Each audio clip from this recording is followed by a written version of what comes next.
Hare Krishna everyone, welcome to Bhakti Sangha call. Hare Krishna everyone, welcome to Bhakti Sangha. Today we are again starting with doing our Bhagavad Gita, 18 chapters in 18th session. Today we are in 14th chapter, the three modes of material nature. Today we have Radhika Kasturi Mataji who is going to give us an overview on this chapter. Thank you so much, Mataji. Please accept my humble obeisances. All glories to Srila Prabhupada. Please take over the call, Mataji. All right. Thank you so much, Vinita Gandharvika Mataji. So am I audible? Am I clear? Everything is good? Yes, Mataji. Everything is perfect. Okay, Mataji. Thank you. Dear Vaishnavas, first of all, I want to pay my humble obeisances to all of them on the call. I want to seek your blessings and may I speak the relevant words of Srila Prabhupada by getting your blessings and prayers. May I be able to talk the words of Srila Prabhupada. Hare Krishna. Thank you, dear devotees. All right, let's start with our Guru Pranam mantra. Om Ajnana-timirandhasya Jnananjana-shalakaya Chakshurunmilitam Yena Tasmai Shri Gurave Namaha. I was born in the darkest ignorance, and my spiritual master opened my eyes with the torch of knowledge. I offer my respectful obeisances unto him. Nama Om Vishnu Padaya Krishna Prashtaya Bhutale Srimate Bhaktivedanta Swamin Iti Namine Namaste Saraswati Deve Gauravani Pracharine Nirvishesha Shunyavadi Bhashayata Deshatarine. I offer my respectful obeisances unto His Grace A.C. Bhaktivedanta Swami Srila Prabhupada, who is very dear to the Lord Krishna, having taken shelter at his lotus feet. Our respectful obeisances unto you, O spiritual master, servant of Bhakti Siddhanta Saraswati Goswami. You are kindly preaching the message of Lord Chaitanya Deva and delivering the Western countries, which is filled with impersonalism and voidism.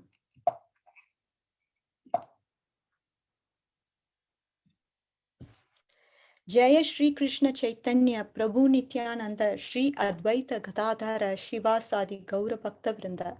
I offer my respectful obeisances unto Shri Chaitanya Mahaprabhu, Lord Nityananda, Shri Advaita Gadadhara Pandit, Srivas Thakur, and all devotees of Lord Chaitanya. Hare Krishna, Krishna Krishna, Hare Hare, Hare Rama, Rama Rama, Hare Hare. Hare Krishna, Krishna Krishna, Hare Hare, Hare Rama, Rama Rama, Hare Hare. O Krishna, O energy of Krishna, please engage me in your service. Hare Krishna.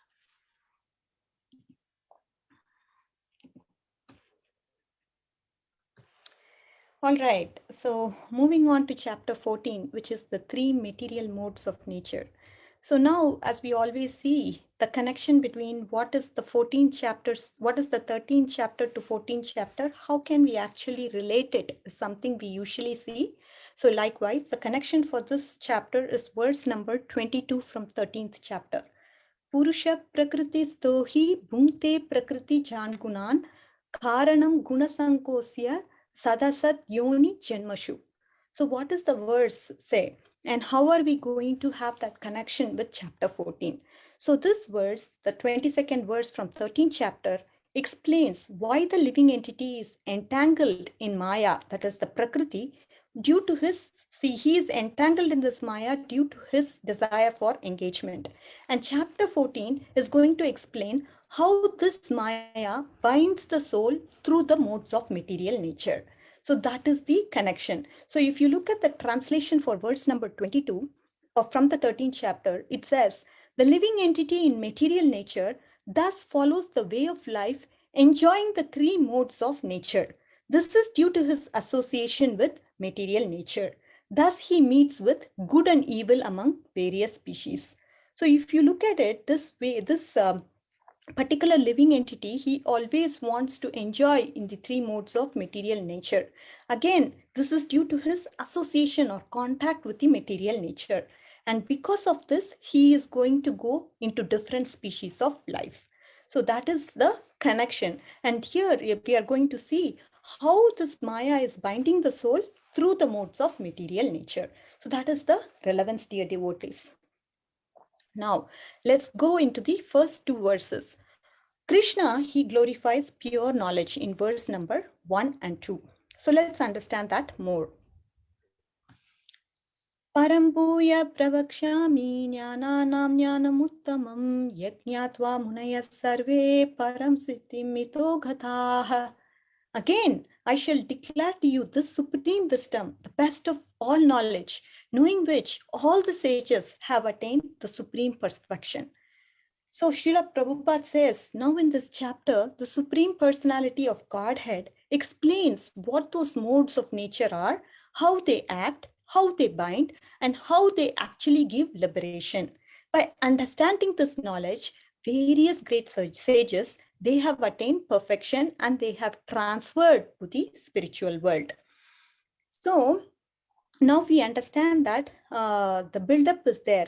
He is giving through a framework of analysis of modes of material nature, because people have to understand it from an intellectual perspective, right? We have to have an intellectual conviction in order to take up anything for that matter. So once we understand how entangling the modes are, then we understand, okay, there is somebody else who is above the modes. That is Lord Krishna. Only a person who is free from the modes can actually free you from the modes, right? And Krishna is that person who is free from the modes. So we should be able to understand through our intellectual conviction that this mode is very, very entangling.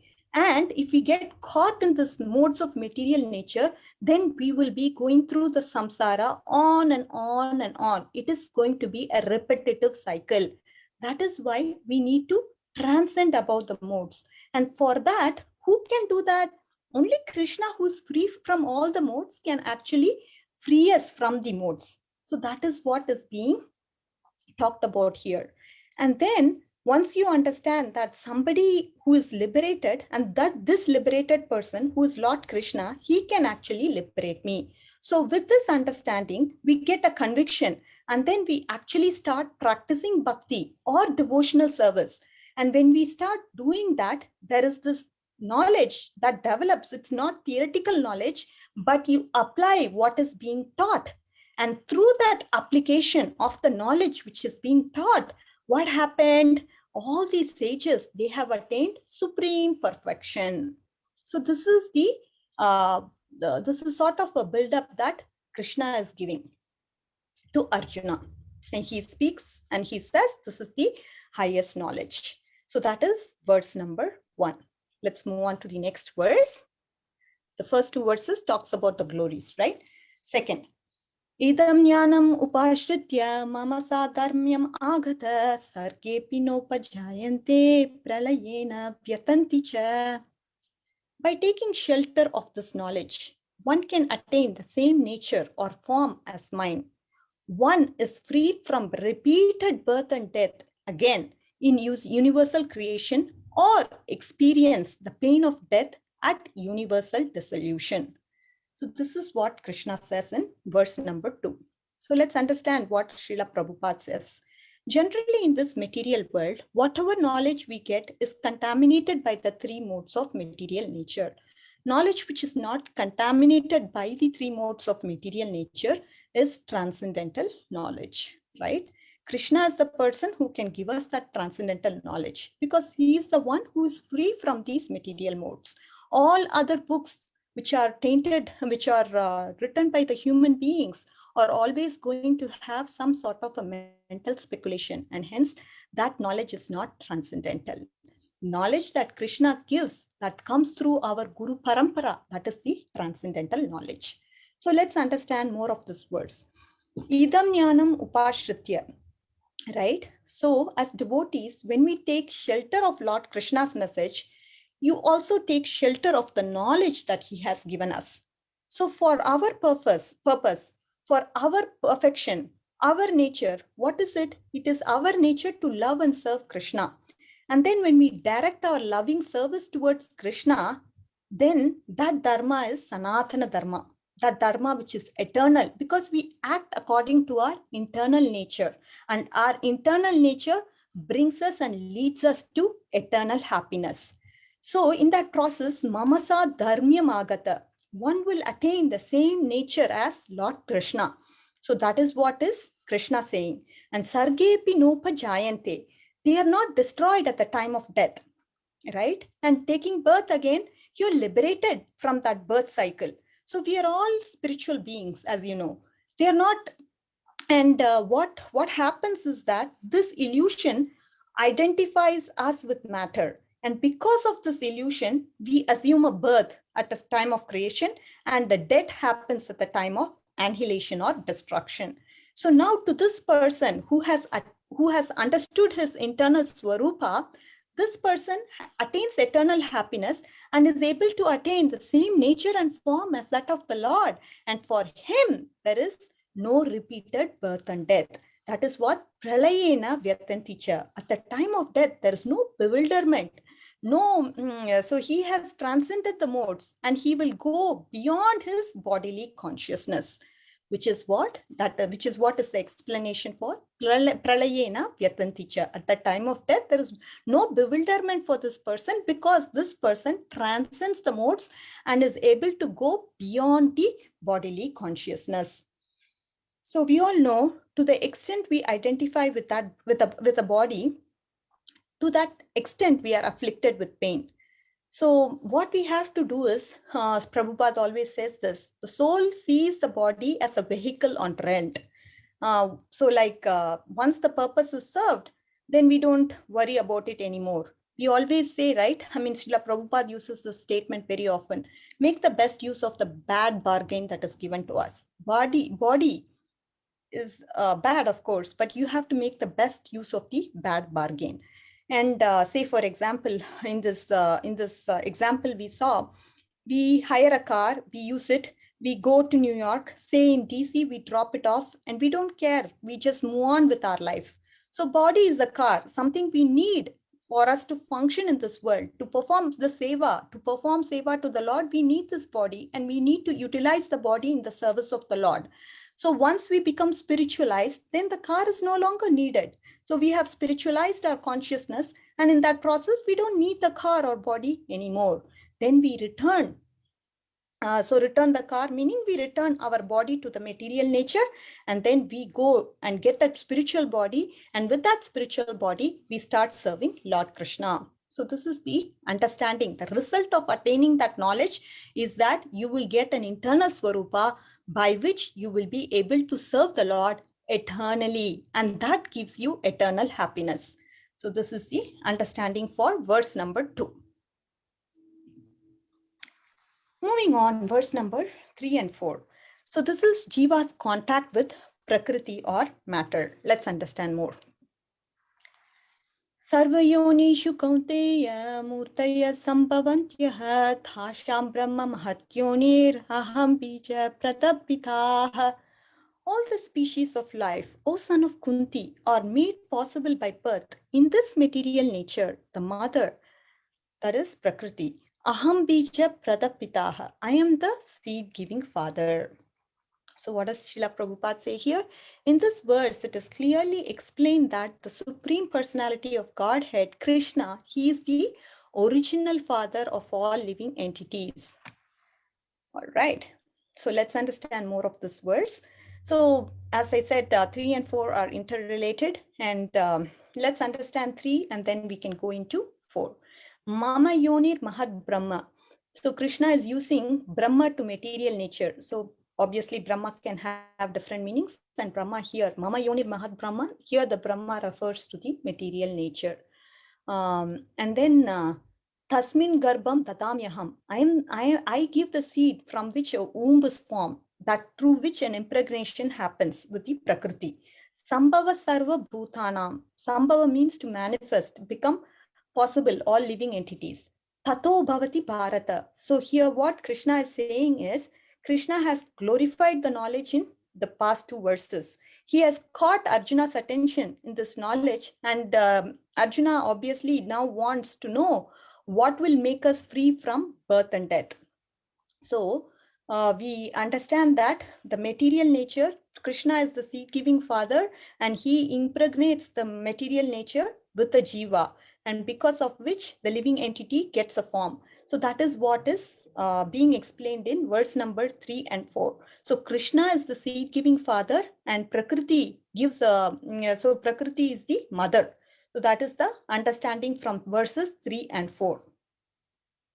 So the seed is given by the Supreme Personality of Godhead, and they only seem to come out as a products of material nature. Thus, every living entity, according to his past activities, has a different body that is created by the material nature, so the entity can enjoy or suffer according to the past deeds.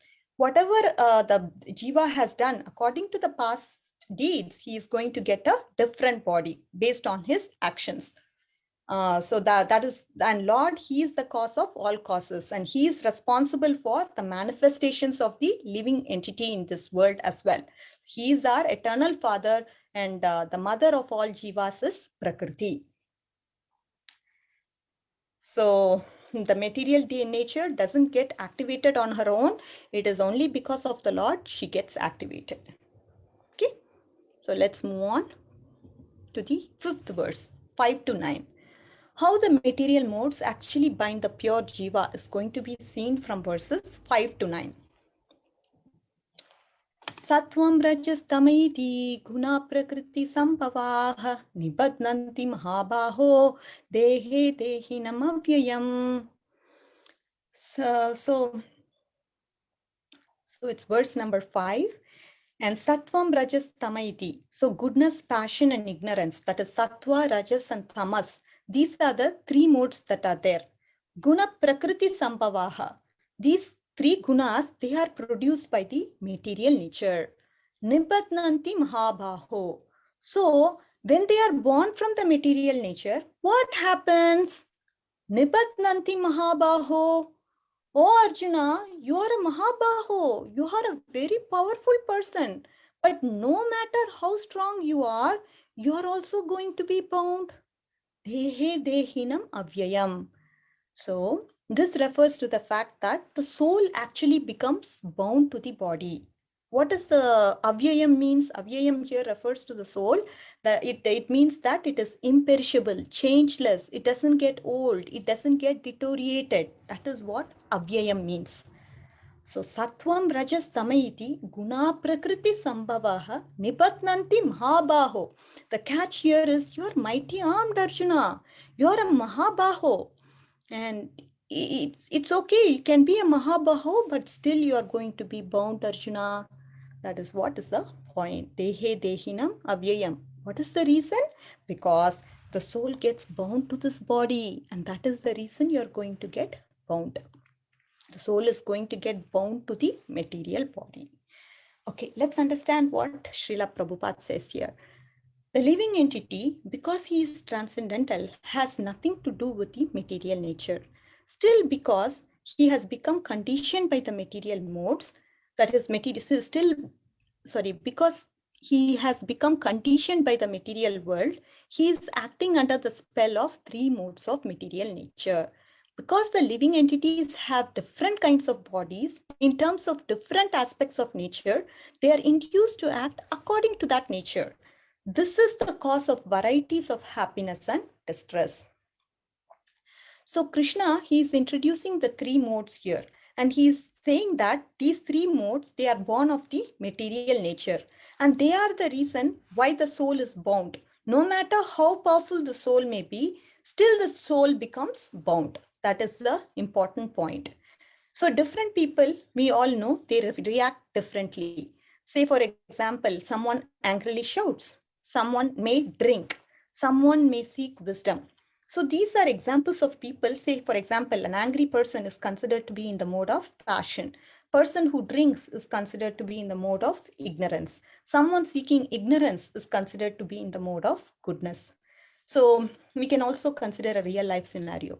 There is a fire breakdown in the movie theater. So depending on your nature, you may act in different ways.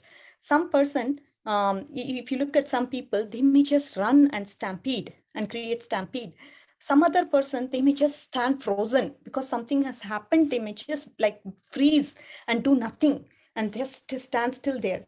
And then somebody sees a fire extinguisher, takes the fire extinguisher out, and then starts spraying the entire movie theater.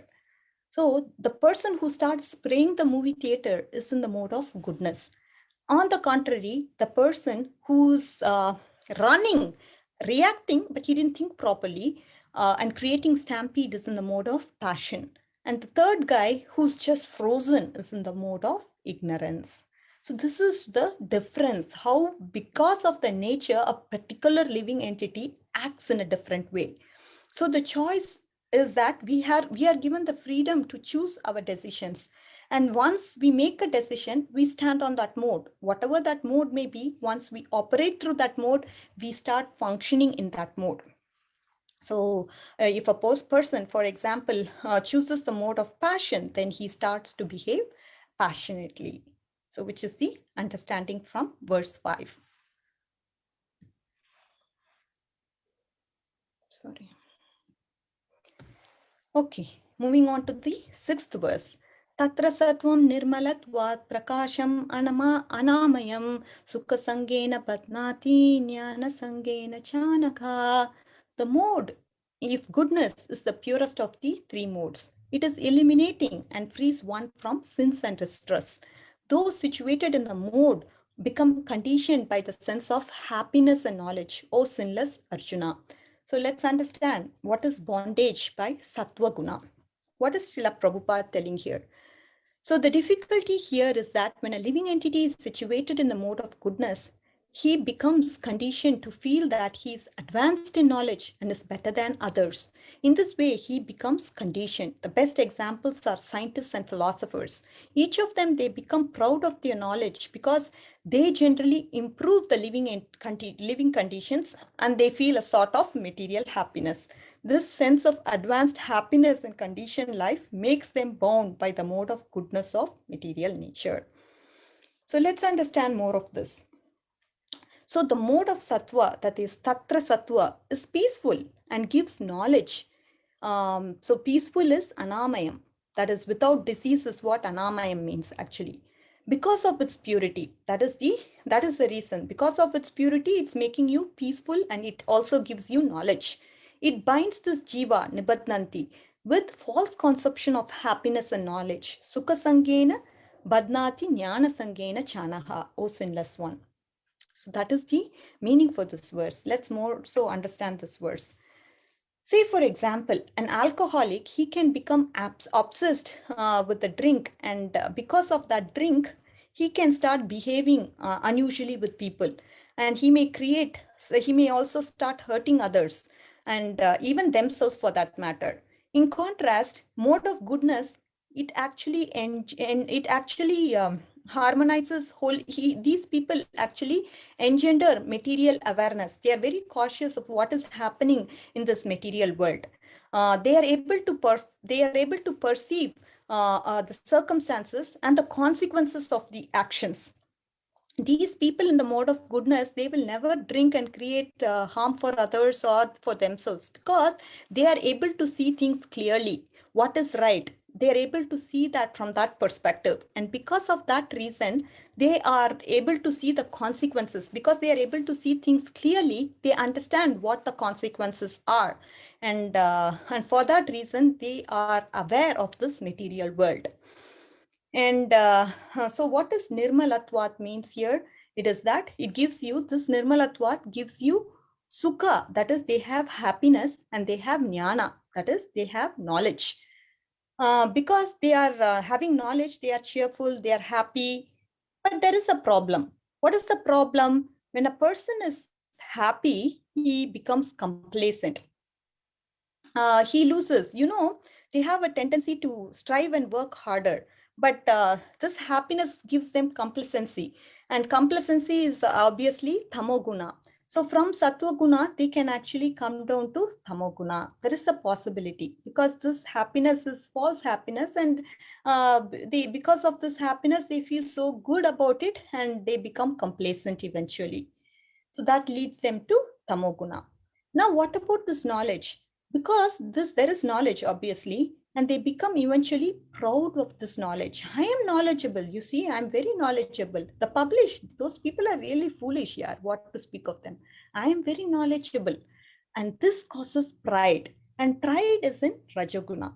So in this way, a person from Sattva-guna, he can come down to Rajoguna. And this is due to Sukham and Jnanam. And that is how they become bound. So that is the person who is bound by Sattva-guna. Okay, dear devotees, let's move on to the next verse. Bondage by Rajoguna. Rajo ragatmakam vidhi trishna sanga samudbhavan. Tannibadnati kaunteya karma sangyena dehinam. So let's understand more of passion. What is bondage by Rajoguna? Rajo ragatmakam vidhi. The mode of passion, it comprises of raga, that is attachment.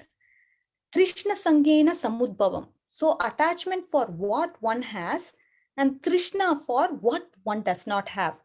That is what it leads him to. He has attachment to whatever he has, and he also hankers and longs for whatever he doesn't have.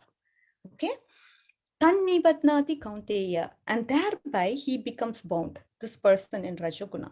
Karma sangena dehinam. Karma leads to bondage. Because obviously, why it leads to bondage? Because he has to obviously protect whatever he has and gain whatever he doesn't have. For that, he has to work, right? One needs to perform work. And when you perform work, that creates bondage. And that is the reason why these people are getting bound. All right, let's see what Srila Prabhupada says, and then we can look into some examples to understand this further. The whole material world is more or less in the mode of passion. Modern civilization is considered to be advanced in the standard of mode of passion. Formerly, advanced condition was considered to be in the mode of goodness.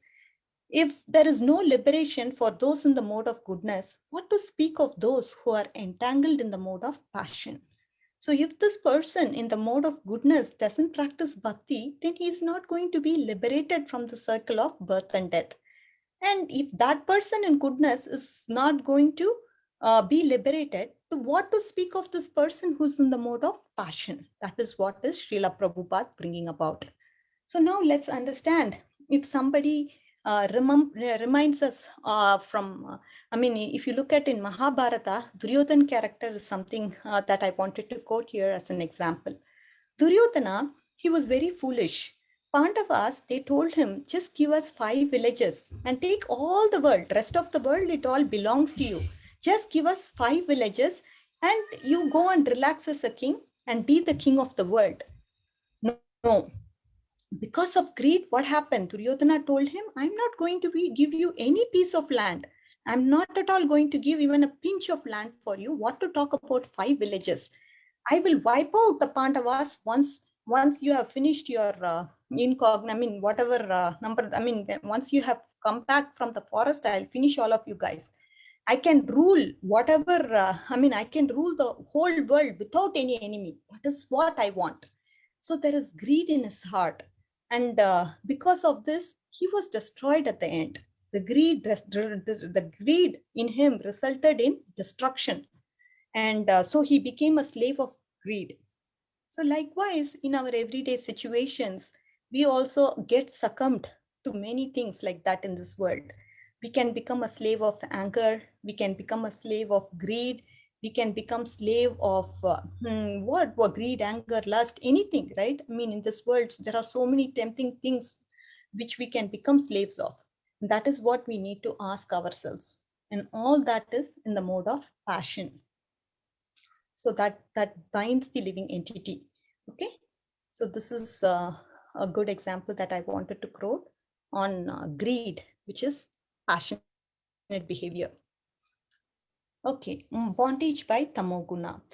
Tamastvajnanajam vidhi mohanam sarvadehinam pramadhalasya nidrabhilstannipatnati bharata. Okay. Tamastvajnanajam vidhi. So in the mode of ignorance, this mode of ignorance is born of ignorance. Mohanam sarvadehinam. It dilutes all the living entities. How does it dilute? Pramadhalasya nidrabhis. By producing pramada, that is madness. Alasya, which is laziness. Nidra, which is sleep. Tannibadnati Bharata. Ignorance is born out of ignorance. So what does that mean? What you're saying, ignorance is born out of ignorance. So first there is ignorance.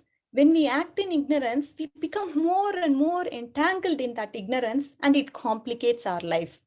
So again, I'm sorry to quote this example. As we see this person who's drinking alcohol, he wants to get rid of his trouble. For whatever trouble he has in his mind, he thinks alcohol is a solution, because of which he drinks.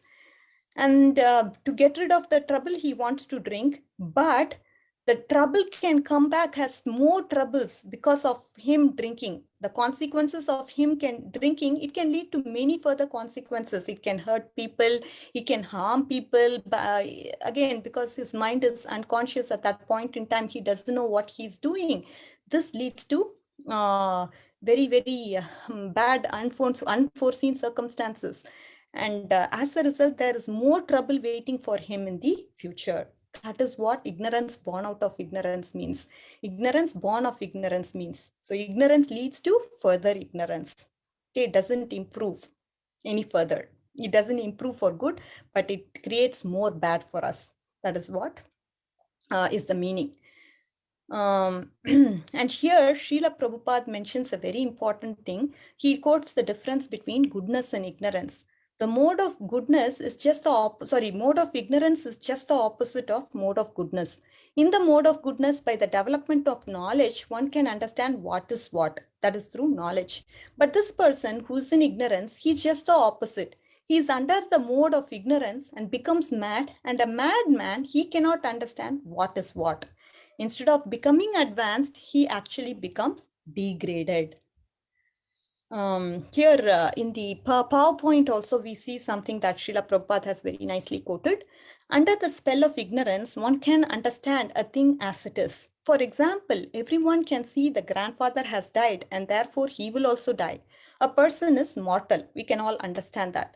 A children, he conceives, also is going to die. So death is sure. Still, people are madly accumulating money, working hard day and night, not caring about the eternal spirit. The spirit soul is what is important, but those people are not caring for it. They are both ignorant material things and also spiritual things. This is madness. In their madness, they are reluctant to make advancement in spiritual understanding. Such people, they are very lazy. So he also talks about the amount of sleep a person is required. If a person sleeps for more than 10 and 12 hours, he is considered to be in the mode of ignorance. And such a person, he is also addicted to intoxicants and sleeping pills. These are the symptoms of person who is in mode of ignorance. Okay, this is the summary verse, which actually talks about the three gunas and the bondage by three gunas. Satvam suke sanjayati rajakarmani bharata jnanamavritya tu tamaha pramade sanjayityuta. O son of Bharata, the mode of goodness conditions one to happiness, passion conditions one to fruitive action, and ignorance covering one's knowledge actually binds one to madness. So here Srila Prabhupada, he gives an interesting purport, and I sort of pasted it for all of our benefits. I can read through that. A person in the mode of goodness, he is satisfied by his work and intellectual pursuit, just like I mentioned, philosopher, scientist, or educator. He may be educated in that particular field of knowledge and may be satisfied in that way. A person, on the contrary to the mode of passion, he may be engaged in fruitive activity. He owns as much as he can and spends them for good causes. He tries to open hospitals, gives it to charities. These are the signs of person in the mode of passion. A person in ignorance covers knowledge. In that mode of ignorance, whatever one does is good neither for him nor for anyone. So this person who's in the mode of happiness, he's very contented and happy. He feels that he's the most knowledgeable person. That way he feels satisfied. On the contrary, if you look at a person in the mode of passion, he works for sense gratification, and sometimes he also spends the money on charity.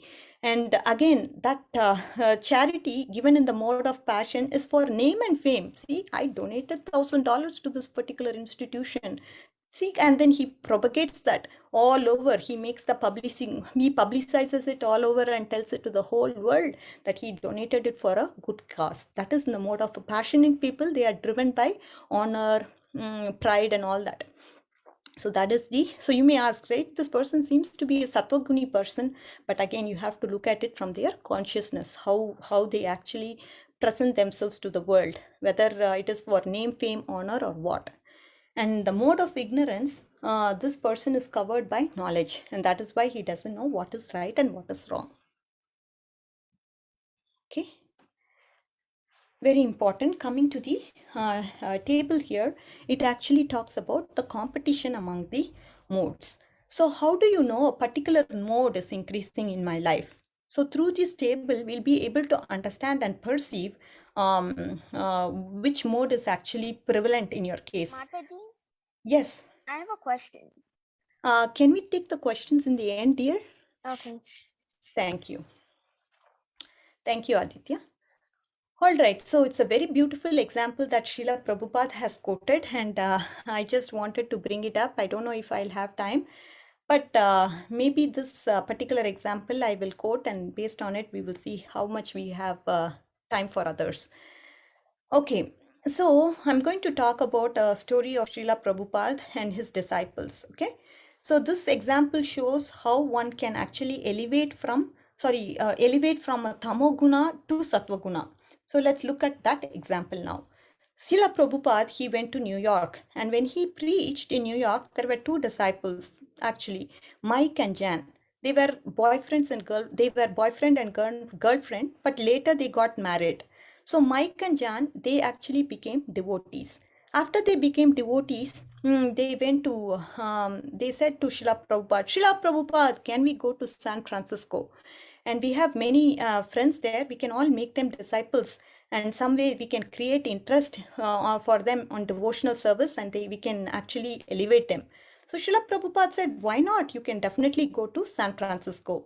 And then so they went to San Francisco. They had only few people that they could maybe gather, 5 to 10 to 15, but they had a very good friend named Sam. Sam was a musician, and he also had a girlfriend. Her name was Marjorie. And Sam was a musician, as I told you. When they met with him, he had told them that he has hundreds of acquaintances, and he has hundreds of, because he's a musician, obviously he's a famous personality, and because of that he obviously has that networking capability. And they went and met him. At that time, Sam and Marjorie, they were not even in a condition to speak. They were so much into intoxication and drugs, and they were about to die in few months. This Mike and Jan, they went to them and they said, see, Mike and Jan, this is not going in the right direction. So what you have to do is you have to start quitting your smoking, drinking, and all these drug habits.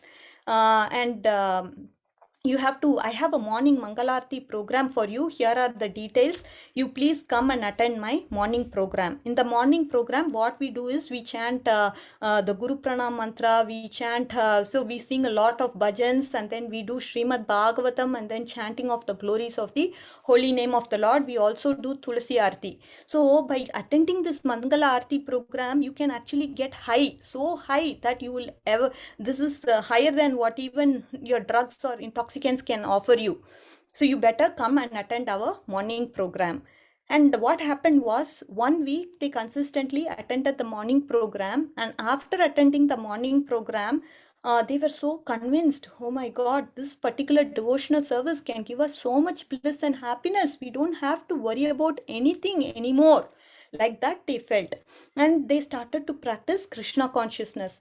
And then what happened was they completely left their addiction to drugs, intoxications, and they felt so happy through this process of Krishna consciousness. And in that process, Sam also, because of his networking capability, he had so many friends, and he brought all the friends, that is 50-60 friends, into the process of devotional service and engaged them all in the seva to the Lord. And when Srila Prabhupada landed in his plane, all these young women, ladies and gentlemen, they all came gathered. They gave flowers to Srila Prabhupada and they welcomed Srila Prabhupada. She chanted the Hare Krishna Mahamantra. Srila Prabhupada was so amazed. And this is the first time he is coming to San Francisco, and there were 50 to 60 people already that Sam and Marjorie brought them over to Srila Prabhupada. Their names then changed. Their names became Shyamasundar Prabhu and Marjorie became Malati Mataji.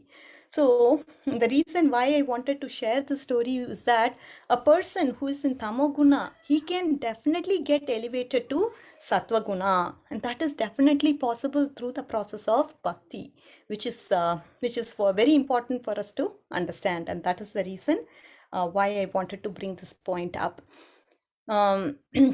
So we can all see that as the mode of Sattva Guna increases, what happens? That is something we need to understand.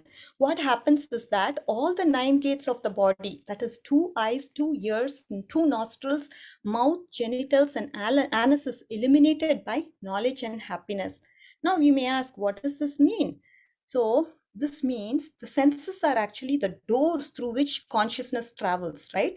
Consciousness goes in various ways, and whichever ways, depending on the choices that you take, it brings certain consequences.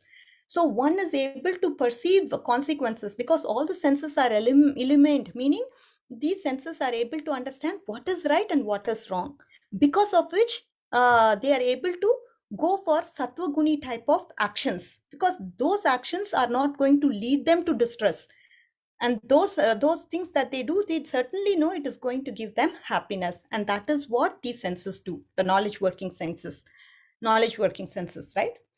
So which is what is being described as the mode of goodness sattva guna increases, then we see that all these 9 gates of the body are illumined by knowledge and happiness, which means they are able to perceive what is right and what is wrong. Otherwise, without this illumination, what happens? There is going to be delusion, there's going to be confusion, and this person would act like a foolish person, and he can also act self-destructively, which is a tamoguni person. So he knows, this person in the mode of goodness knows what to be done and what not to be done. Unlike a mode of ignorance, that person doesn't know what to do and what doesn't know what he should not do as well. So that's why we see madness, illusion, and laziness in him. But in the mode of passion, we see as it increases, it leads to greed, hankering, intense endeavor, and uncontrollable desire. The desire is not at all fulfilled. He wants more and more and more and more. That's the reason why distress occurs to him. One of the end products of Rajoguna is that it leads to distress at the end of the day, because you are not at all satisfied. Wherever you go, you are not satisfied. Any place, even you go to a most peaceful place in the earth, you will not be satisfied, because that is your attitude, that is your nature, which is what is Rajoguna. As Rajoguna increases, we can see all these traits in that person, and in the mode of ignorance also we can see these traits, and one will be able to understand which mode is prevalent at that point in time. Okay. So in the mode of passion, specifically Sangha and Trishna, right? He has pride, lust, greed. He's over ambitious. He always wants to impress the opposite sex. There is a cutthroat competition. He can do anything to win over the situation. Then he partially thinks, he gets angry. He is generous because, as I told you, he wants to get name, fame, and all that. And he is envious and malicious. And then he also has this bossing tendency over others. And that's why we see rulers are Kshatriya and they have a Rajoguna attribute.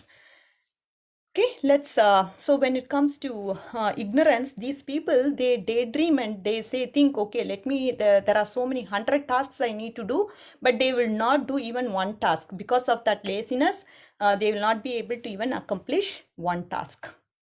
This person is lazy, insecure, he doesn't think at all.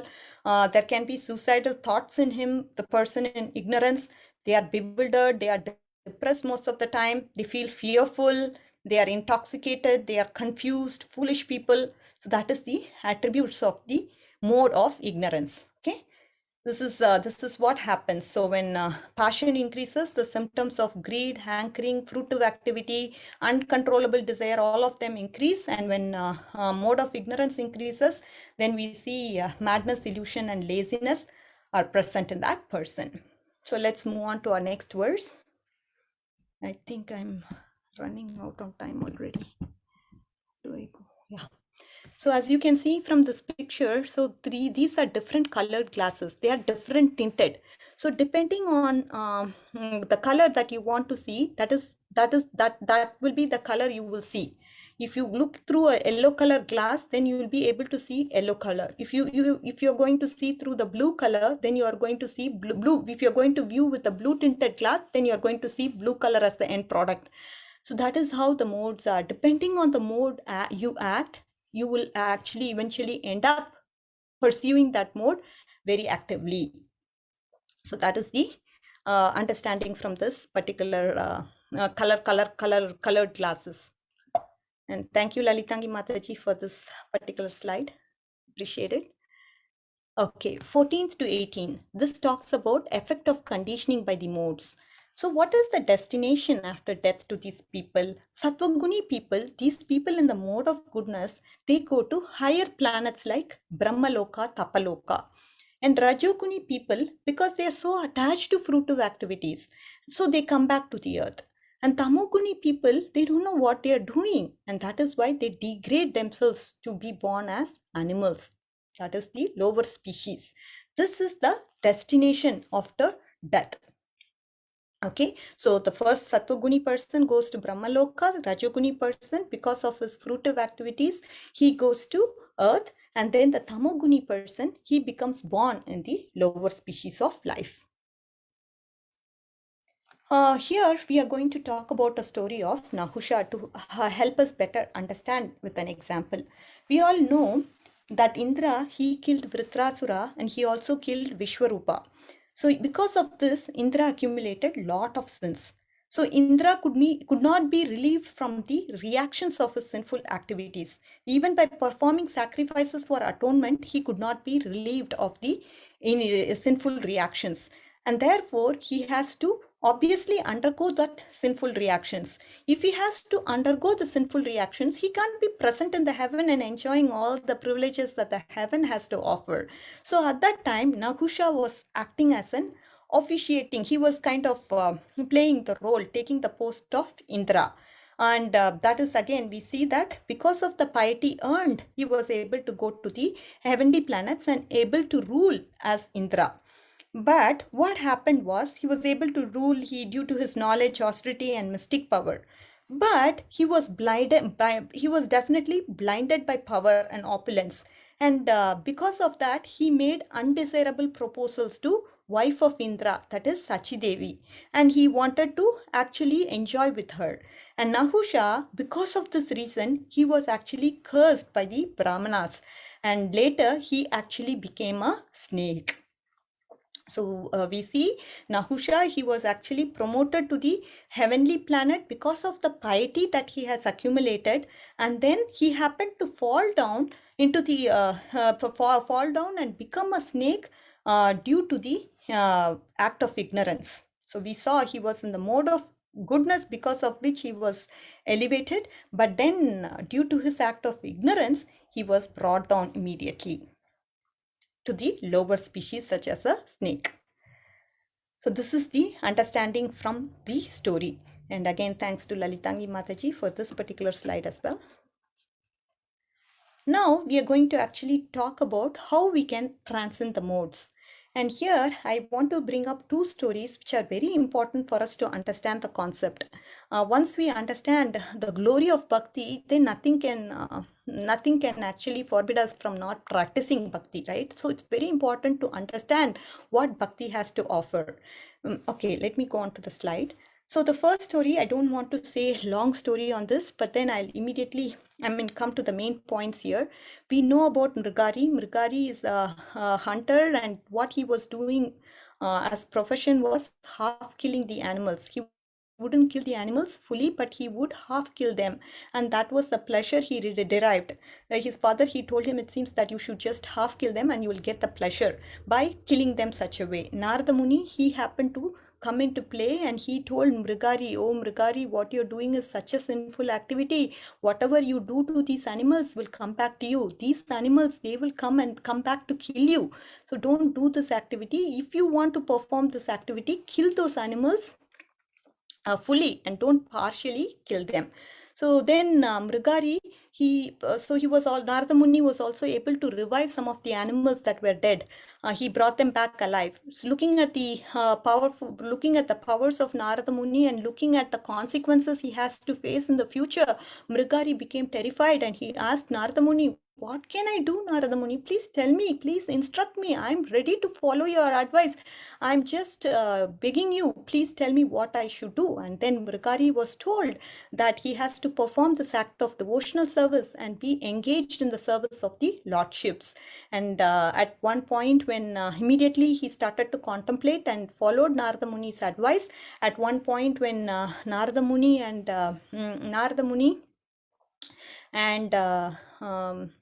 Parvata Muni came into picture. See, look at the picture. He actually couldn't even pay obeisances to them because he saw some ants were there, because of which he didn't want to create violence to those ants. And hence, looking at this, Narada Muni and Parvata Muni, they became so happy how this person has actually transformed by doing devotional service.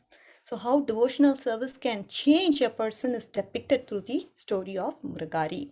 Of course, there is a lot to say in the story, but I really cut it short on want of time. Okay. Second, I don't know, I'm hearing some music. Thank you, Mataji, for muting. Okay, here is the example again. Thanks to Lalitangi Mataji. She gave me the slide as well. For flying to another place, we need to go to an airport. For going again, so for this is just an analogy, so that clearly depicts that. So in order to go to another place, we need to go to an airport. But for going beyond the modes, one has to take off from goodness. From goodness only you can go to mode of transcendence, right? That is what is being depicted here. Say, for example, it is not possible to board the plane from our backyard. You have to definitely go to the airport, and from airport only the plane can take off. So it is not possible for us to transcend the modes if you are still in passion and ignorance. Very important point. But going to the airport alone, is it going to, okay, I'm situated in goodness. Is goodness going to take me to the spiritual destination? No, it is not going to take you to the spiritual destination. If you don't board the flight, then what happens? You can't go to the required destination. Even though you are in the airport, if you don't board the plane and enter the flight, then you can't go to the required destination. So being in the goodness alone is not going to get you liberated. We need to do the process of devotional service to be able to transcend the modes. That is what is the understanding from this analogy. Thought it was a beautiful analogy, which helps us to understand the perspective that from goodness everything else happens. We have to first be situated in the mode of goodness for us to even enter into transcendence. In passion and ignorance, it's difficult. So we definitely need to be very careful with our dealings, especially the dealings on Rajoguna and Tamoguna. Now, how can Arjuna is going to ask the questions about Gunatita? Gunatita is a person who has transcended the modes. So Arjuna wants to know, I really want to transcend the modes. These modes, they are binding us. Who wants to stay in the modes? I'm not really interested. So Krishna, please educate me and help me understand how I can actually transcend the modes. Arjuna Vacha Kairlingai Strigunaane Tanatito Bhavati Prabho Kim Achara Katam Chitam Stringunan Ativartate. So, what are the questions Arjuna poses? By what symptoms is this person known? What is his behavior? And what is the process of transcending the modes? So, let's understand this one by one. Okay, the first 22 to 25 verses are being captured here. So let's look into that. So Sri Bhagavan Vacha Prakasham cha pravritim cha mohameva cha pandava na dveshti sampravrittani na nivrittani kankshati udasina vadasino gunairyo na vichalyate gunavartanta ityevam yovatishtati ningate samadukha sukasvastah samaloshtasmakankshanah tulya priya priyodhiras tulya nindatma samstutihi mana apamanayo tulyamitrari pakshayoho sarvaramba parityahi gunati tasa uchyate. So I'm not going to go into the purport because of the lack of time, but I will certainly walk you through examples which will help you understand what the symptoms are and what his behavior of this transcendental person is. So we all know, just reading a few lines from the purport, it's very important for us to understand the context. A materially situated person is affected by so-called honor and dishonor offered to the body. That is with materially situated person. But the transcendentally situated person, he is not at all affected by false honor and dishonor. He performs his duty in Krishna consciousness and does not mind whether a man honors or dishonors him. He accepts things that are favorable for his duty in Krishna consciousness. Otherwise, he has no necessity of anything material, either stone or gold. Now, I want you to understand the specific example of Vidura. You all can see in the picture here, and Vidura, he is being chastised by Duryodhana and he is driven out of the palace. So Duryodhana told his father Dhritarashtra, throw this uncle of mine out of the palace only with his life fare. This person Vidura, he's eating our salt, but he favors Pandavas. He's always admiring Pandavas and he's always glorifying them. Vidura was shocked to hear such a comment. Why is this guy, nephew of mine, speaking like this? He came out of the palace. He left at the door. He left whatever he had, that is the bow you can see, right? He left at the doorstep, saying that he's not going to be involved in any fight that has to come in the future. And then what did he do? He went on to a pilgrimage. He went on to all the Vishnu temples. He took a holy bath in the river. He became a mendicant. He traveled. On the way, he happened to see Uddhava and Maitreya, and he got so much knowledge. So what was Vidura capable of getting? He was capable of converting the misfortune that he had into a fortune. So which is what is the learning for us from Srimad Bhagavatam. Now, Duryodhana is telling me to quit this place. Let me get rid of this place. This place is so much of politics this palace has to offer me. Sakuni, Karna, all Dhritarashtra, all these people, they are all part of dirty politics. And my brother Dhritarashtra, he never listens to me. I give him so many good advices, but he listens in one ear and then he just comes in, it just comes out of the other ear like that. So I leave the palace, I'll go and see Krishna. In this way, I can purify. And so that is the that is what this devotee Vidura is teaching us. He is converting the misfortune that he has into a good fortune. Nothing is a loss for a devotee. That is what Srila Prabhupada is saying through the purports. He was dishonored, but he never did not mind about it, because that dishonor became the reason for Krishna consciousness, right? He just took it to his advantage and he started to practice Krishna consciousness. And then the purport says the social and political issues do not affect him, this person who's a Gunatita. He knows the situation as temporary upheavals and disturbances. He doesn't attempt anything for his own sake. He can attempt anything for Krishna, but not for himself. For his personal self, he doesn't want to attempt anything. So example is ordinary in our devotee situation. As devotees, we may desire to build a good temple, beautiful temple for Krishna. We may have a bank account, but that bank account is completely used for temple donations. We may spend the money for Ratha Yatra. We may spend the money for making prasadam. So this way, we always care about Krishna consciousness more than ourselves. Whatever we do, we want to use that for Krishna. He may organize this person, whoever that person, that devotee, he will offer, he'll organize a lot of festivals for devotees. He will spend he'll hundreds and thousands of rupees he may spend, or rupees or dollars he may spend on that particular Krishna conscious activity. but not for his pleasure. That is the understanding that we get. So that is what is the symptoms of this person who's the Gunatita and his behavior, which is very well understood through the example of Vidura. Okay, now let's move into the next verse. Mamchayovya bacharena bhakti yogena sevate sagunan samati taitan brahma bhuyaya kalpate. One who engages in full devotional service, unfailing in all circumstances, at once transcends the mode of material nature and thus comes to the level of Brahman.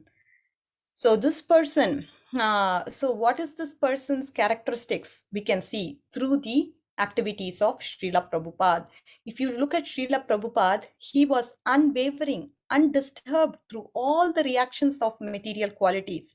He was remaining neutral and he was transcendental. He was situated in the self, regardless alike. Both he treated happiness and distress as alike.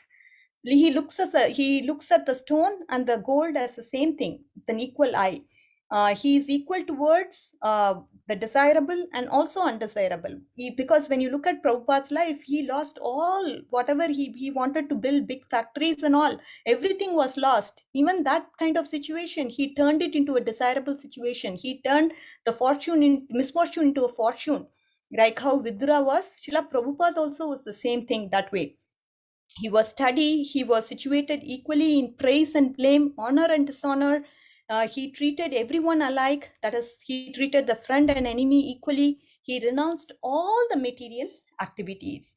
So this is what a person, what is the process of transcending the modes? Through devotional service. Srila Prabhupada was giving a perfect example and fitting example for all the qualities that bhakti has to offer. The process of transcending the modes is through devotional service or bhakti. And when one transcends the modes, he comes to the level of Brahman.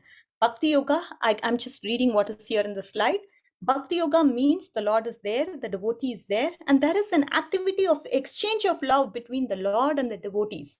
Therefore, there is individuality of two persons which is present, that is the Supreme God and the individual person. Otherwise, there is no meaning for Bhakti Yoga, because they have two individuals, they are two different individuals, because of which there is loving reciprocation between them. If the two people are the same, then what is the difference? Where is the interchange? Where is the love? Where is the bonding? Where is the serving attitude? Nothing is going to be there. So if one is not situated in the same transcendental position of the Lord, one cannot serve the Lord. And that is why we need to acquire that spiritual qualities as that of the Lord, because we are the part and parcels of the Lord and we are meant to serve the Lord. And that can be achieved through the process of devotional service. How can you transcend the modes? That answer is devotional service. Okay, and the last verse for today, I'm sorry. Brahmano hi pratishthaham amritasya vyavasya cha sasvatasya cha dharmasya sukaishye kantikashya cha. I am the basis or shelter of the impersonal Brahman, which is mortal, imperishable, and eternal, and is the constitutional position or platform of ultimate basis. So, Brahmano hi pratishtaham. Krishna says he is the source of the Brahman. Amritasya vyavasya cha. That is, the Brahman is Amrita, and Avyaya means it is indestructible and imperishable. Shashvatasya cha dharmasya, it is eternal. Sukaishye khanti kashyacha, that is the platform of ultimate happiness. And Brahmanohi pratishtaham. Pratishta means that is the foundation. Brahmanohi pratishtaham means he is the foundation. That is Krishna. He is the foundation of the Brahman. And Brahman is supported by me. And Brahman is emanating from me. That is what the Brahma Samhita also says. So in this way, this chapter, Krishna is describing the process of devotional service and saying that beyond Brahman, I am there. I am supporting that Brahman also. Whatever you see as Brahman effulgence, I am supporting. Krishna is the source of that Brahman also. Also, the best way is that in order to disentangle yourself from the modes of material nature, and if you have to transcend the modes of material nature, then you have to perform devotional service to the Lord. That is the way you can eternally be happy, and you can engage yourself in the transcendental loving service of the Lord. So if you are able to transcend the modes, that can be achieved through the process of bhakti. Eventually, when you do that, you will be constitutionally situated and you will get your internal swarupa, because of which you will be able to attain eternal happiness. And if you look at this Brahman, I am also the source of this Brahman, this particular Brahman effulgence. I am source of that also. So that is the understanding from this last verse of 14th chapter. So in summary, we saw the first 13 verses talks about the conditioning of the soul by the material modes. 14 to 18 talks about effect of conditioning by the modes. And 19 to 27 talks about how we can actually transcend the modes. So this is the summary for this particular chapter number 14. Okay. With this, we will conclude today's session. Jai Srila Prabhupada. All glories to all devotees here. Thank you so much for patiently listening to me and my summary. Hare Krishna. Hare Krishna, Radhika Mataji. It was a very interesting class. Really, the analogies, the stories, and your explanations were fantastic. I really liked the way you were analyzing the mode of goodness in great detail, like how the mode of goodness is also so very binding. That was very nicely explained, Mataji. Thank you so much for such a very presentation. Hare Krishna. Hare Krishna Mataji. Thanks a lot. Whatever you say means a lot to me. All glories to Shri Guru and Gauranga. Thank you, Mataji. Wonderful class, Radhika Mataji. Very nice explanations from shloka to shloka. Nicely you unfolded what are the three modes of material nature and so many things about that with very apt analogies and examples. Thank you so much, Mataji. Thank you, Mataji. Thank you so much. As always, we are all a team, and I feel so honored and blessed to learn so much from Sukhsari Mataji, Preeti Mataji, and you. Really feel so honored and blessed to be part of this team. The whole engagement was beautiful. I really relished all the moments, the exchanges, the love all of you all have to offer. So really grateful for all of that. Thank you, Mataji. हरे कृष्णा जी राधिका गोपी कोटि कोटि दंडवत प्रणाम श्रील प्रभुपाद श्रील गुरुदेव श्री राधा गोपीनाथ की जय first half an hour not working, so not able to attentively hear, but how nicely you explain about Sattva-guna, Tama-guna, Raja-guna and all the slides, Mataji. Maybe preparing from 2-3 months. Your presentation is like sitting in Sri Radha Gopinath and Senior Brahmachari is given a lecture, Mataji. That much potency. Hari Hari Gauranga. Dandvat Pranam, special mercy of Srila Prabhupada, Srila Gurudev Shri Radha Gopinath. Very blessed Gopi. Dandvat for your sincere seva. Mataji, thank you for making my day. Your presence itself made my day, and your blessing further made my day. All glories to Shri Guru and Gauranga Mataji. I'm just aspiring to become a devotee, so hope I'm able to fulfill Srila Prabhupada and Chaitanya Mahaprabhu's mission. Thank you, Mataji. Hare Krishna. Mataji, we know so well that whole day you are hearing Krishna Katha, Krishna Katha, Krishna Katha. Very young age you get the blessing of Gopinath. It's not easy. Yes, there is a God gift, but you also working hard by the and hearing Lalitan Gopi, Priti Vilasani Gopi, and Shukasagari Mataji's lecture continues and making notes, like Kirtidas Sundari Mataji making notes. So association of Vaishnava is very important for us. Pray for that one day when I went after 5 years in a eco village, I will translate in Hindi and explain Sisi Bhagavad Gita, whatever I learned from all of you. Hari Hari Gauranga. My sincere prayers, Mataji, my sincere prayers to you that you are able to deliver the message of Srila Prabhupada of Bhagavad Gita in Hindi to all the devotees, Mataji, please. Hare Krishna. Mataji, can I ask my question? Yes, Aditya. So, like, how do you tell, like, if you have a friend or something, if they're actually in, like, the mode of goodness or if they're just acting like they are? Why would they have to act? I mean, the thing is, yeah, you are right. Some people pretend very nicely when they go outside, they behave very nicely and create an impression, and that is diplomatic, right? That is diplomacy, and that is again it's a mode of passion, and you're trying to act, but inside in your house you are behaving like you're showing a real laziness and all that. That is in a tamoguni attribute. Either ways, Okay. Aditya, the point is you have to come to the mode of goodness. Try as much as possible, because of our conditioning from several births. We have got in those modes. Whatever we have, we are acting in a certain way that is due to our conditioning from past births. So that conditioning has to go away, and only a person who's free from that conditioning can take away that conditioning that we have. And Krishna is that person who's capable of doing it. So have a staunch faith on Krishna and pray to him. Ask him to ask him to take control of your life. That way, he will make sure that your life is settled for good. Hmm. Okay? Hari Bol, are you okay, Aditya? Okay, Mataji. Thank you, dear.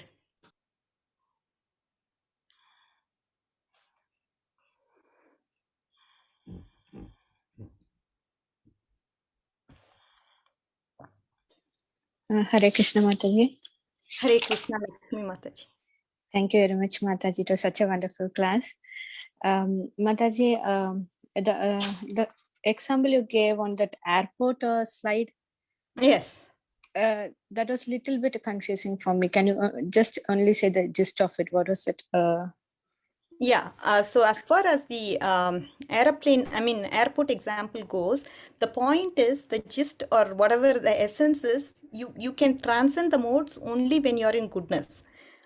If you're not on goodness, if you're situated in passion or ignorance, you can't transcend the modes. So eventually you have to somehow go into goodness. Okay, but is it enough if I'm just in goodness? If I'm not involving myself in bhakti, then how can I transcend the modes? The thing is, you have to be situated in goodness, and also you must practice devotional service so that you are able to transcend the modes. So those are the two essential components. One is you have to be in the mode of goodness. Another is you have to practice bhakti or devotional service. Through this process, you will be able to transcend the modes.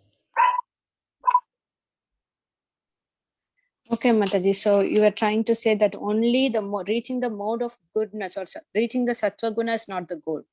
From Correct. there, we have to transcend the three modes of material nature. Correct. So basically, Mataji, if a person is passionable, we in this world right now, we say most of the people are passionate. Even when we become a devotee, we use the passionate nature of ourselves to be very active, to organize everything. So actually those devotees, they have to go to sattva guna and then they have to transcend. So they cannot directly go into the transcendental nature. Correct. Okay. So the thing is, when it comes to sattva guna, you are steady, you're peaceful, you're calm, you're happy, you're knowledgeable. So that's the trait of the sattva guni person. You're not agitated, you're not. Rajoguni person is always in anxiety. He's not at all happy. So that person eventually has to come down to sattva guna so that he can be calmly and peacefully situated. Okay, Mataji. So that actually we get as a result in our devotional process. We see there will be a change in our nature. We automatically become very polite and we don't react very fast. Our reaction rate is low. We become so much patience when others are telling something, even if it is like harsh on us, we take it very patiently. Okay, Mataji. So, and in the starting, you said that one can attain same nature as or form as mind. Krishna says that. So here, Krishna is referring to the Brahman nature. Or what is the form and the nature here Krishna defines? So that is the transcendental nature. The thing is, when it comes to qualities of the Lord, it is Sachidananda, and we all know Krishna has 64 qualities and we have 50 qualities. So those 50 qualities are, of course, infinitesimal, and those are the qualities we will achieve. And at any point, the individuality is maintained, meaning Krishna has the 64 qualities in him. He is an individual. He is the absolute personality of Godhead, and we are part and parcels or amsa of the Lord. And that is but again, when it comes to the nature, we attain the 50 similar qualities of Krishna, but that too in infinitesimal amounts. So right now, what does a jiva have, Mataji? Like how many qualities normally a jiva will have? It is all covered, Mataji. It is covered. It is covered. Oh, okay. So the covering will be removed. So we Correct. can understand the 50 qualities. Okay, That is- Mataji, and Yes, please. Mataji, I just want to add a comment if it's okay. Sure, Mataji, please go ahead. Yeah, sorry to interrupt, Oh, no your problem. questions. Okay, the first thing I just wanted to add was when she asked the question about brilliant class, Radhika, I wanted to tell, but everybody was commenting, I didn't get an opportunity. So as always, a very beautiful, lovely class with lovely analogies and pastimes. Well, thanks so much. And I just wanted to add this one analogy, if it may help Lakshmi Mataji's question. And that was regarding, she was asking, does one have to go to the mode of goodness to transcend through the other modes, like transcend through the modes and go on the mode of goodness as a like a spring platform to actually enter into the transcendental mode. So the analogy I was thinking was something like a person who wants to do a PhD may have to go through all his kindergarten, and then 4 years of college studies, and then the master's, and then go to a PhD. So he's actually mentally and in terms of knowledge and everything, he's prepared for that. So similarly, a person who is bound by ignorance, or ignorance is very low platform. So if he's bound by ignorance and passion, he may not be in a position to understand that PhD level of studies, like especially children, when they're born, they are mostly in mode of ignorance. They don't know, everything they see, they look at it in a different viewpoint. They're in mode of ignorance. So it's difficult for them, if I'm going to teach them like calculus 3 or multivariate calculus, they will not be able to understand, right? So like that, you have to transcend that in ignorance and passion, and then goodness, and then get prepared so that you can understand the transcendental subject matters. And that was one analogy I thought it may help. And then the other question which she asked about the form of Krishna, yes, if you perform devotional service, you can enter the Vaikuntha planets and attain the 400 form of Krishna. Like, there are so many kinds of liberation which are being discussed, like Samipya, Salokya, Sarupya, Sarshti. Like that, there are 5 forms of liberation.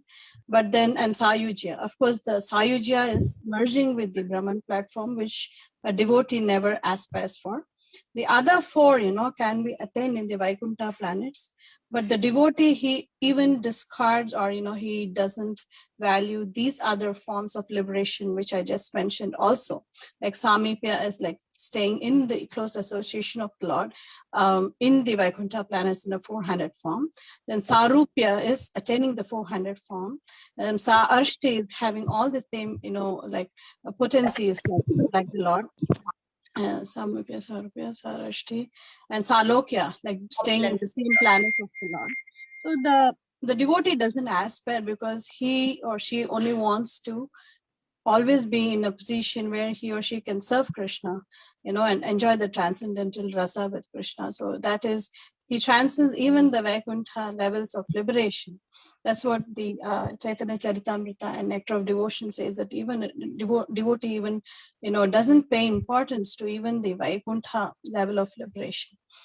He wants to go further and enjoy that personal, because even in Vaikuntha, it is in the mode of Aishwarya, the people who are dealing with Krishna, like they are attracted by the opulence of Krishna, and all his different potencies, like and things like that. But the devotee, he wants to enter into the sweet rasa with Krishna, like the sweet relationships, like friendship, or like parenthood, or like so that way a devotee wants to transcend even the Vaikuntha liberations, so to speak. That's what is discussed in our scriptures. So I just thought it may add to what Radhika Mataji was just mentioning. Thanks, Mataji. Sorry if I took a lot of time. No, Mataji, perfect. Thank you so much. Thank you, Mataji, for that additional information. So, Mataji, like devotees, they're actually in Sattva Gun, or they're actually in transcendental, they transcend the 3 gunas, devotees. Mataji, the thing is, as sadhaka devotees, we aspire to come to the Sattva-guni platform first, and Okay. then once we perfect our life, then only we can transcend the modes, Mataji.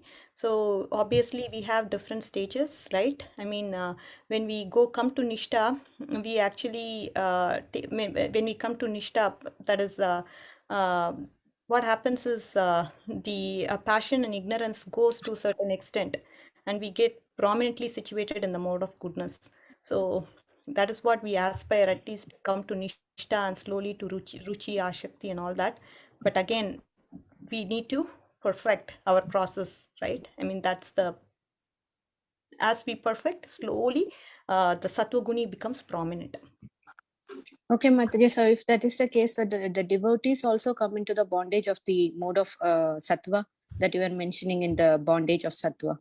But we are having the knowledge, Mataji. The thing is, Okay. this Tattvaguni brings us into, we become proud and we become complacent. We know that it is going to happen, and that is why over and over the devotees are said, whatever, if you are going to glorify me, I give it back to my Guru because he is responsible for this. Or if that is why we don't want pride to get into our heads, because of the spiritual knowledge that we have, we don't want to become entangled. We always try to perform activities to please the Lord as much as possible. Even though it is to an extent tinged with the modes, we as much as possible try to please the Lord. That is our goal. Because of this spiritual knowledge that Srila Prabhupada has given us, we are able to understand, oh, coming into the Sattva Guni, we don't want to again fall into Rajogun or Tamogun by becoming complacent or becoming proud, which is something that the devotee watches for. Okay, Mataji. So even if a devotee is in sattva guna, we have to be very alert, because anytime we may fall down from that guna. So we have to follow the path of our acharyas, and the knowledge, spiritual knowledge, is actually protecting us from Correct. fall down. Correct, Okay. Mataji. Okay, Mataji. So finally, Otherwise, the Kanishta Adhikari, he can be bent easily. If he doesn't have that knowledge, then it's easy to bend him. Somebody says something, oh, yeah, I will come into your organization. He will just go like that because he doesn't have that knowledge. That is very dangerous. We have to have some knowledge which will help us, protect us at all points. Okay, Mataji. So finally, in 14.27, you were saying that we have to transcend, through the process of bhakti, we transcend the three modes, and then we come into, he may get into the level of Brahman when we transcend three mode, and we have to understand the internal Swarupa. So can you please tell about the internal Swarupa, what you were mentioning, Mataji?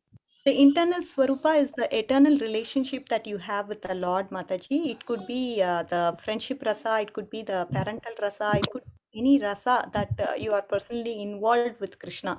So based on that, you develop a relationship with him, and you get involved in the transcendentals by performing transcendental service to him in that loving exchange based on the rasa that you have. That is what is depicted.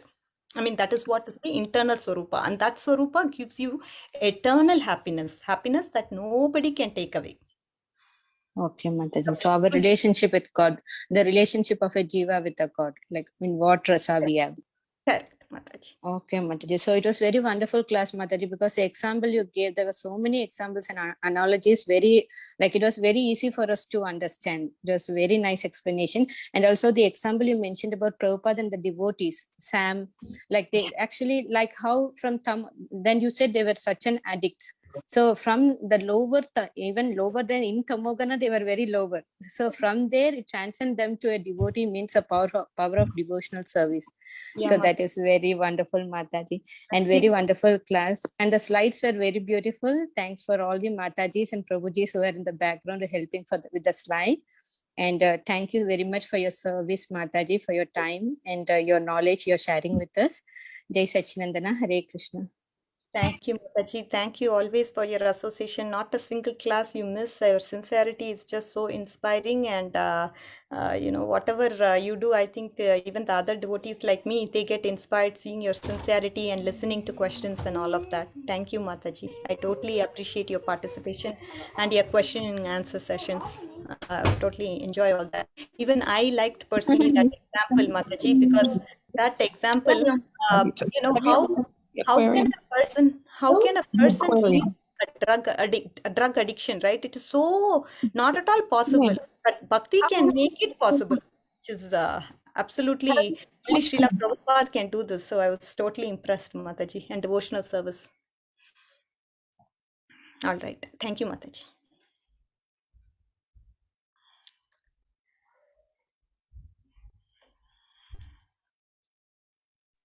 Hare Krishna, Radhika Kasturi Mataji, such a beautiful, beautiful class, Mataji. Thank you so much. And the examples that you gave to understand the modes was so nice, Mataji. Thank you so much. And the flight example was very, very, very nice, Mataji. It's not just being in the mode of goodness and thinking that, oh, I am good, I am good. You have to board the flight to go further, and that is what we needed actually. There we have to go. Thank you so much, Mataji. Very nice class, brilliant class. Hare Krishna. Hare Krishna, Mataji. Thank you for always encouraging and inspiring me in whatever I do. I value your feedback very much, and all glories to Srila Prabhupada, all glories to the devotees, and thank you, Mataji. I totally appreciate everything that you said.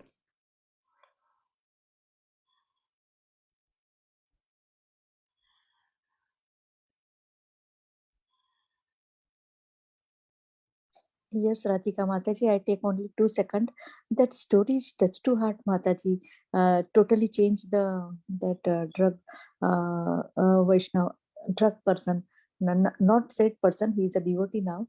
In a Bhaktivedanta hospital, Mataji, we have seen that after 20-30 days, there is a spiritual care department. So every day we are going reading Sisi Bhagavad Gita and Bhagavatam and praying for that soul. And Mataji, after 20 or 18 or 19 days, they started to come in a prayers. There is everyday prayers. That is not Bhaktivedanta hospital. That is a Bhaktivedanta temple in a Mira Road, Mataji. So they are coming in a morning. We will do a prayer. So they started to come downstairs and standing nearby Srila Prabhupada, and they started participating in the prayers and regularly come. There is a Jagannath Balaram Subhadra Rath also, Mataji. So we take that Rath to each and every patient. So and we give a Charnamrut and flowers and talk little story, Mataji. And we can see that after when they discharge from the Bhaktivedanta hospital, they again come to take a darshan of Sisi Jagannath, Sisi Balaram Subhadra. And there is a temple also, and there is a Rath also. In ICU, there is outside Hanumanji. So, Mataji, it's that story is just tears is coming when you are explaining that story. And Revati Mataji, she is in Atlanta temple. Whenever her mother is coming abroad, every Saturday Sunday we are going for a Mangla Aarti and sitting Japa also we do that only there only. So Koti Koti Danpat Paranam to Revati Gopi also. So her mother is crying when she is hearing Srimati Sisi Tulsi Maharani and prayers, and when we are doing japa. So I'm so much attached to attend Mangla Aarti, but I'm crying because I'm not driving. So all of the story, Mataji, Srila Prabhupada, Srila Gurudev, Shri Radha Gopinath, Shri Gaurnita, fulfill our desire. If it is strong desire that I want to go on every Saturday, 4 months, Mataji. So they fulfill our desire. Please forgive me for taking more time. Dandavat Pranam. Hari Hari Gauranga. You are so sincere, Vaishnavi. Mataji, thank you so much for bringing up relevant examples and inspiring us. Totally appreciate whatever you say, Mataji. I mean, really appreciate it. Hare Krishna.